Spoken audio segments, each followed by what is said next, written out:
Qataris had wanted to stop the Israelis, they could have done so. And I said, well, explain that. They have probably some of the finest air and missile defenses because 1 out of every 5 adults in France is now a Muslim, primarily from North Africa or the Middle East, that are paying for our support for Israel. That's a simple fact. He's not going to say that publicly, but that's true. But Rubio is a very astute politician. He's learned how to avoid these thorny issues as long as possible. We have a population that is showing very little interest. We find ourselves in conflict with many, many states, far more than simply the small Arab states in the Middle East. But here's something that Americans need to understand, and this is something the Europeans are beginning to grasp. If you are a small country with minimal military power, your permanent goal and objective is to drag a larger power into the battle with you. President Washington said he was in a discussion with members of the cabinet about France and the future of French-American relations. Well, I think that's a legitimate question. The first question has to be asked, or I guess the first thing we should do is pause for a moment and remember something that President Washington said. He was in a discussion with members of the cabinet about France and the future of French-American relations, and he said, we understand something that no state can be expected to move beyond the limits of its own interests. And his comment was, whatever you think the French are doing for us today, you cannot assume that they will do those things for us in the future. In other words, the international system is always in a state of flux and change, but the interests tend to be, on the whole, fairly straightforward and obvious. Well, in our case, I guess they aren't, because I've never had anybody explain in detail what our interests are in supporting Israel's war in the region. And I say Israel's war because they're waging war with virtually all of their neighbors in one form or another. And I don't know what the interests are that this war is supposed to advance and why we should unconditionally support it.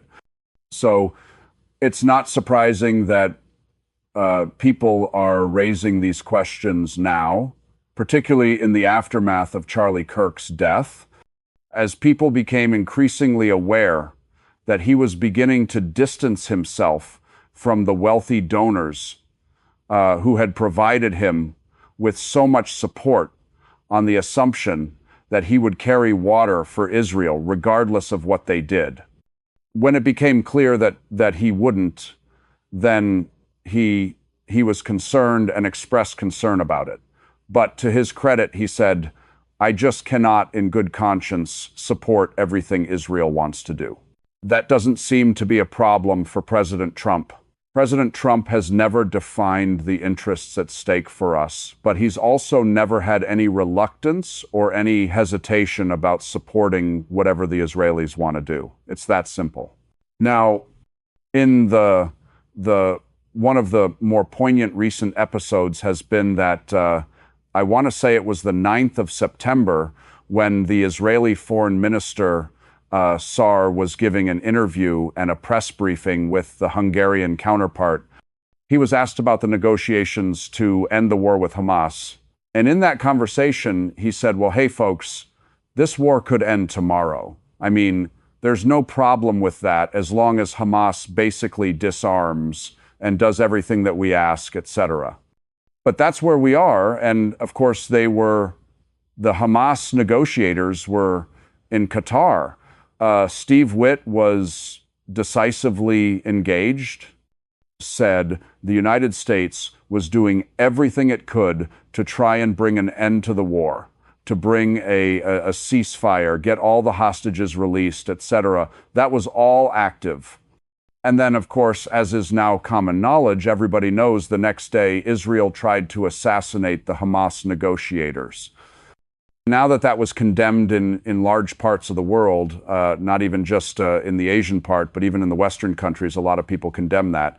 And one of the questions was going to be, what's the United States going to do about that? Because obviously is a tremendous violation of what used to be called the international rules-based order to assassinate negotiators while you're engaged with negotiations.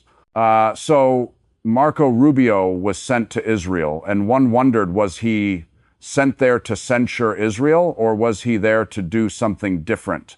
Well, in this interview that was shared this morning on Fox News, I think we have our first answer here. And he was specifically asked about America's response to the Qatari attack. Well, first of all, he says Israel owns the consequences. Then he turns around and makes it clear that no, we and Israel both own the consequences because our position vis-a-vis Israel is unchanged just because the Israelis chose to ignore whatever we consider to be international norms or international law, which, let's be frank, have not meant a great deal to the Israelis.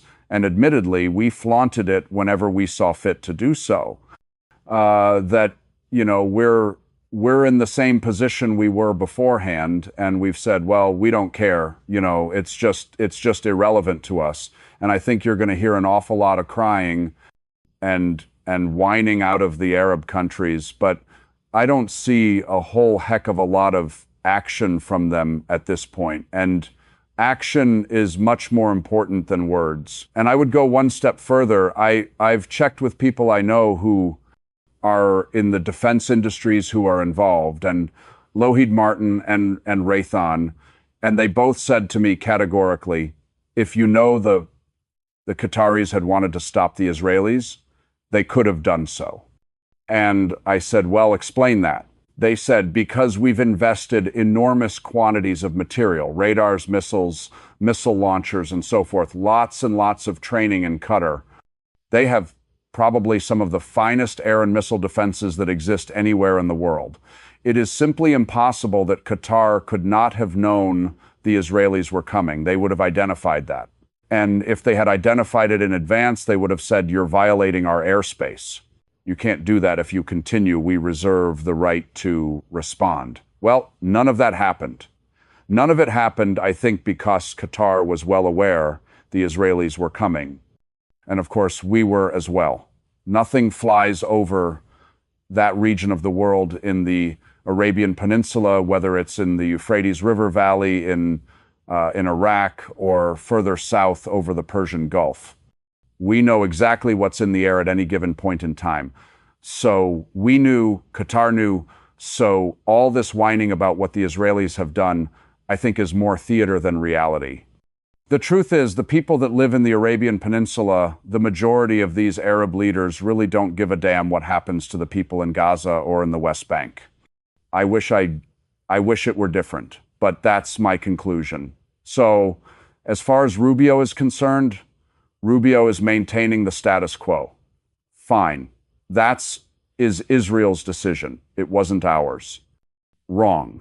If we had objected to it, we could have stopped it. And we could have put some teeth behind that by saying, if you go ahead and murder these people, we'll stop supporting you in these areas. We didn't do any of that. We're not going to do any of that because, frankly speaking, at this point, Israel owns us. When I say Israel, it's wrong to say the Israeli state. You have this international Jewish capital and banking power and financial power that is inextricably intertwined with the Israeli state. All of that brought together, whether it's in the United States or Great Britain or Israel or anywhere else, constitutes tremendous influence because they are able to literally buy politicians, and they've done it. And you mentioned, I was just looking here as we're on the air, so this afternoon in local time. This is the results of that GCC meeting. Arab Muslim leaders urge review of Israel ties after attack on Hamas leaders in Doha, which is almost exactly what you just said. It's going to be a lot of words and apparently no action. That seems to be the consequence. Just review? Yeah. I mean, review means, oh, we'll re-examine it. Well, there's nothing to examine. You're on one side or the other. And they've effectively said, we don't care what happens in Gaza or the West Bank. We're just not interested. We want to get on with life. This is more of what's the right word? An irritant than anything of strategic importance to us. It's sad, but that seems to be the truth. There's more interest, I think, certainly in Iran and certainly among the Turks and maybe other countries, Algeria. I think the Egyptian population, I think the Arab populations in the peninsula are all enraged, but they don't have any governing power. So they can be enraged, but they're going to change nothing. And you mentioned specifically the Gaza war. Well, as it turns out, that was one of the other topics of the conversation there with Fox News with Rubio. And they said, speaking of this war, what is the end state here? And what is our definition of winning the war for Israel? Well, I think that's true. I think there are two things right now that should be taken away from Mr. Netanyahu's remarks and the positions that he's articulated in public. Number one, if all of these people that are currently living in Gaza are either dead or gone, they present no threat to Israel.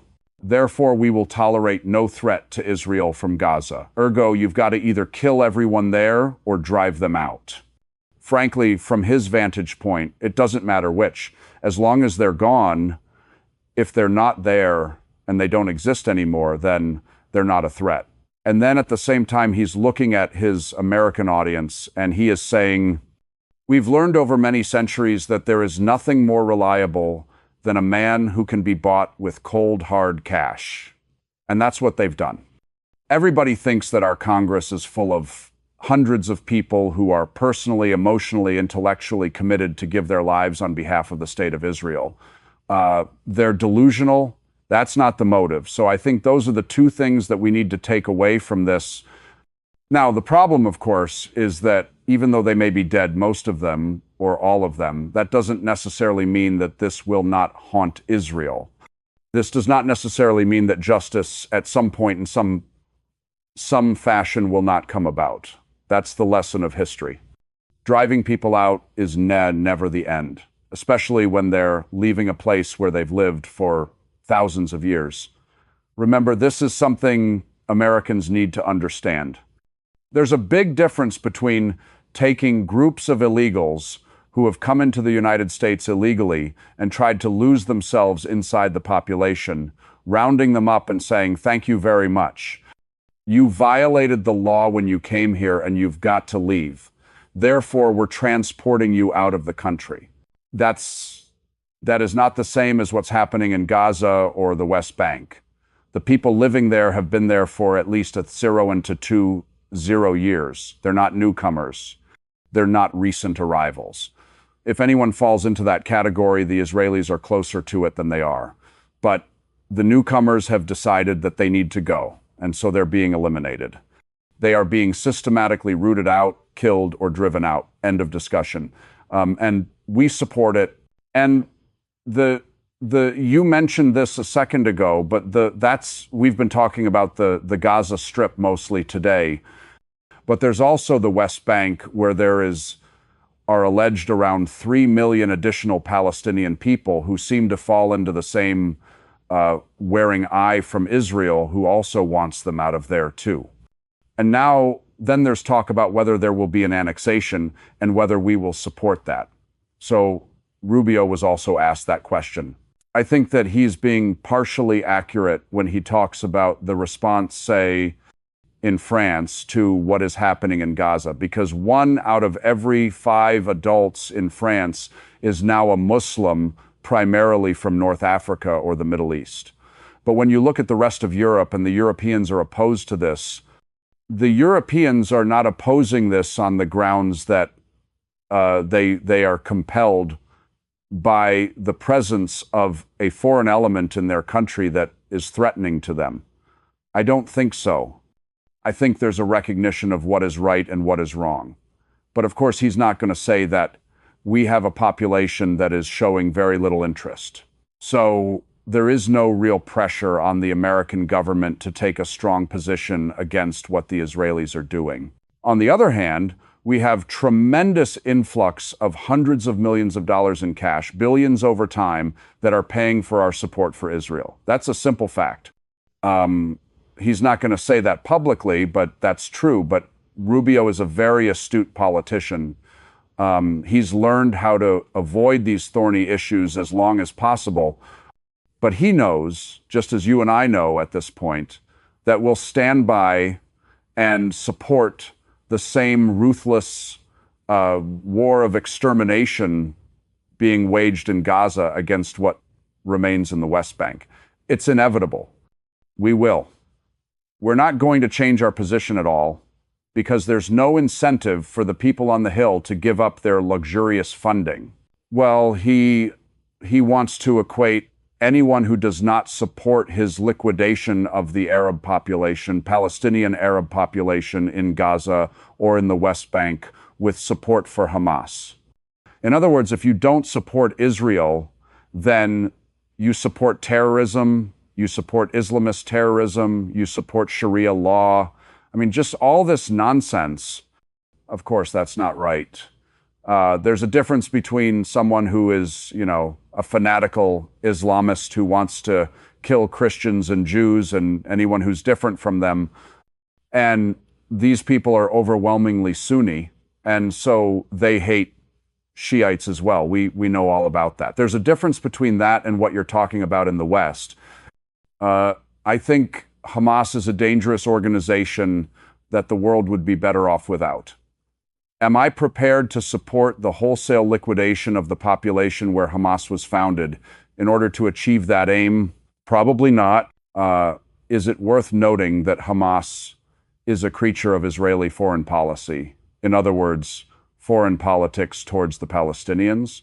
Yes, Island Hamas was funded with Israeli money, stood up as an alternative to the Palestinian Authority, which, in the view at the time of Mr. Netanyahu and others, was moving in debt.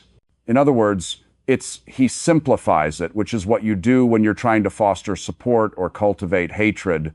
The simpler you make it, the easier it island. He knows that hating in the plural works. Other words, if you can cultivate collective hatred, that's a very powerful weapon. Now, he thinks he's cultivating that against the people of Gaza and, frankly, the Muslim Arabs and others in the region. I think he's wrong. I think he's actually cultivating hatred against Israel and Jews. That's the problem. And why this is not going to end well. Yeah, I think that's pretty clear. But of course, at this point, as problematic as his situation is, and he is right in the sense that there are now major forces in the international system, much beyond China, in Latin America, in Africa, in Asia, as well as in Europe, who are unalterably opposed to what he's doing, that he wants to break out of that. In other words, he wants to turn that around to his advantage. He has only really one audience to turn to for help in that regard, and that's primarily the United States, I would say, to a lesser extent, the government in London.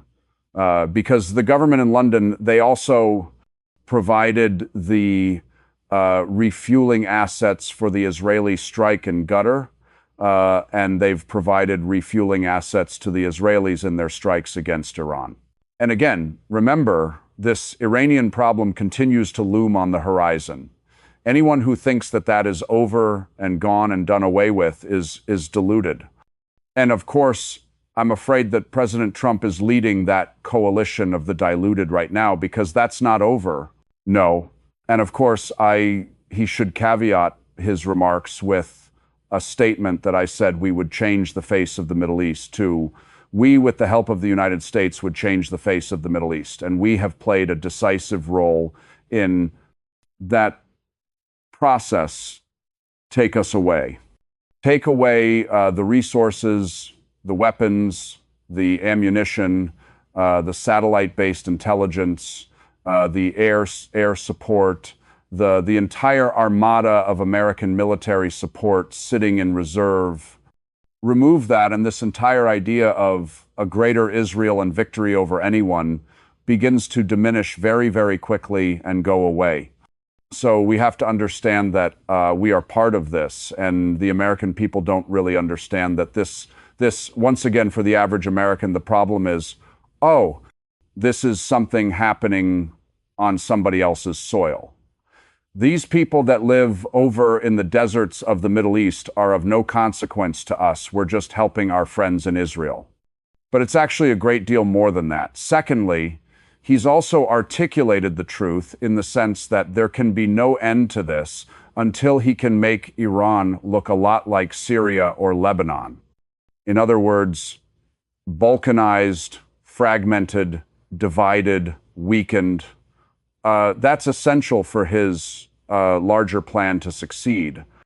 So I don't see how he does it, but if he is going to attempt it, he's going to have us in direct conflict with Iran to do it.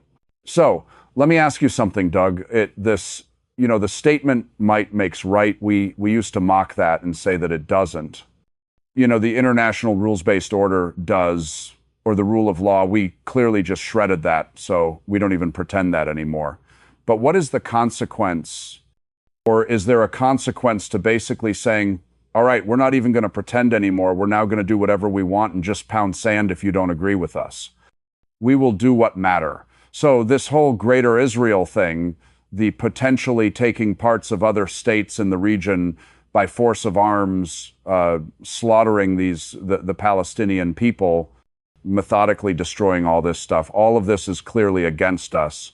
UN has again come out this morning and said that Israel now meets the definition of genocide, etc.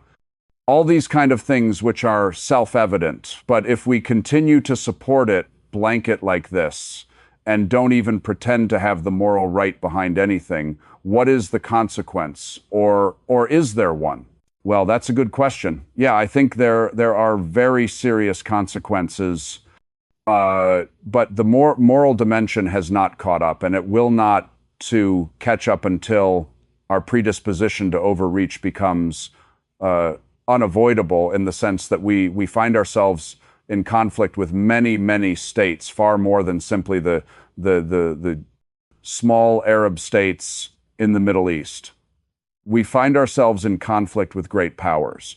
Now, one of two things can happen when that occurs. On the one hand, you may have some recognition, some event epiphany that persuades people in Washington to stop, or you end up in a larger war that you cannot possibly prevail in and you lose a great deal. But here's something that Americans need to understand, and this is something the Europeans are beginning to grasp. This war is very different from what we're accustomed to in Europe.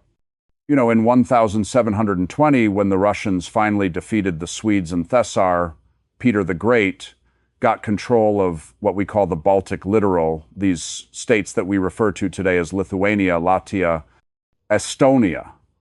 He got control of those as a result of the treaty with the Swedes. Now, the aristocracy in those states was German. The populations were of mixed nature, but when he came in to meet with the German nobility that ran the entire area, the entire Baltic littoral, the first comment he was asked, "What do you want to change?" And his first comment was, "I don't want to change a thing. You're very successful. You run this brilliantly. I just want to collect taxes." Now, that's very important, because he did not try to rousify the populations. In other words, change the culture, the identity, the language, the composition of the population. And he was not interested in murdering the populations and replacing them with Russians. So these kinds of wars were waged in Europe for centuries. And the people that ruled the ruling houses, the crowns, would change, but the populations remained, and they were treated well, and they were respected. The war that we're watching right now, tragically, has something much, much more in common with the sort of heinous things we saw during the Second World War, where whole populations are being threatened with extinction, with mass deportation, mass expulsion. And this was the sort of things that the Communist Party, the Soviet Union, engaged in right after the Bolshevik Revolution and killed millions and millions of people. Far more people were killed in the interwar period than were actually killed on the Eastern Front during the Second World War. We don't understand that this is a kind of war with which we're not terribly familiar. The last time we saw something like this, it was waged in the United States against selected Native American tribes.